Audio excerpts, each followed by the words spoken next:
హస్తిన కేంద్రంగా తెలంగాణ రాజకీయం నడుస్తోంది.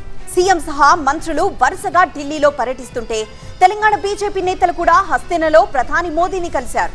ఇంతకీ బీజేపీ నేతలకు మోదీ చేసిన దిశానిర్దేశం ఏంటి?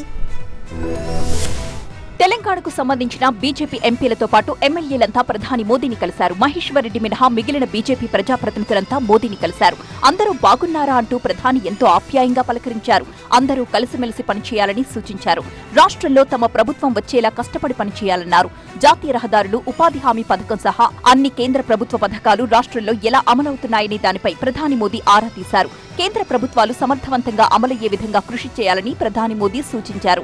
ప్రధాని మోదీ సూచించిన అంశాలపై ఎలా ముందుకు వెళ్లాలి అన్న దానిపై చర్చించుకున్నట్టు కిషన్ రెడ్డి స్పష్టం చేశారు. కేంద్ర ప్రభుత్వ పథకాల అమలు పరిశీలనతో పాటు రాష్ట్రంలో పార్టీని మరింత బలోపేతం చేయాలనే దానిపై చర్చించారు. త్వరలోనే గ్రామ స్థాయి నుంచి రాష్ట్ర స్థాయి వరకు అన్ని కమిటీలను బీజేపీ సిద్ధం చేస్తోంది. డిసెంబర్ నాటికి కొత్త అధ్యక్షులు కూడా వస్తారని స్పష్టం చేశారు కిషన్ రెడ్డి.